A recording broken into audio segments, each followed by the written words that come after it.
السلام عليكم ورحمة الله وبركاته. الفيديو تبعنا اليوم بيتكلم عن أثناء تغيير الفصول علاجات منزلية لتجنب السعال والبرد.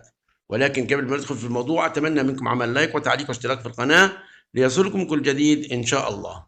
يخشى معظم الأشخاص من الإصابة بالمرض أو الاستلقاء في السرير، خاصة في فترة تغيير فصول السنة ما بين الشتاء والصيف، وبالأخص الإصابة بنزلات البرد والسعال. لذا تعرفي على مجموعة من العلاجات المنزلية اللي ممكن تحميكم من الإصابة بنزلات البرد والسعال والكحة الشديدين في فترات تغيير الفصول، ومما ورد في موقع سبوتنيك. وجاءت تلك العلاجات المنزلية الفعالة على النحو التالي: 1. ابقى رطبا. من المهم جدا أن تبقى رطبا خلال الشتاء، والتأكد من شرب الكثير من الماء حتى يطرد كل السموم من نظامك ويحافظ على صحتك ومناعتك ضد الأمراض. واشرب أكبر عدد ممكن من السوائل، واحتفظ دائما بزجاجة ماء معك، وتجنب المشروبات التي تجرد الماء من نظامك وتجعلك تشعر بجفاف. البخار: تأكد من طريقة استنشاق البخار مرة أو مرتين في كل أسبوع، ويعمل استنشاق البخار على تنظيف مجرى الأنف والجهاز التنفسي وإبعادك عن البرد والاحتقان. ويساعد البخار جسمك على محاربة أي فيروسات أو بكتيريا موجودة في جسمك قد تؤدي إلى إصابتك بالمرض.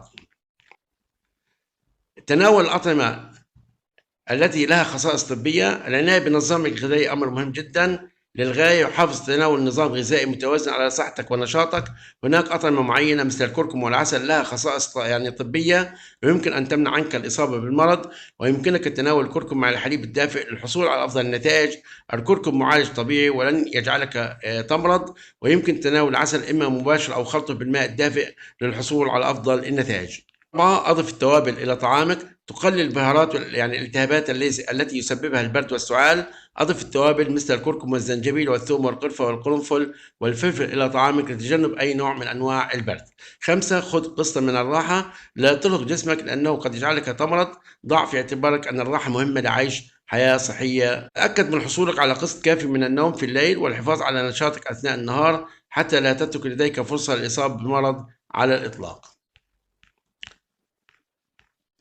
هذا هو الفيديو تبعنا بالنسبة لليوم. أتمنى تكونوا استفدتم من هذا الفيديو.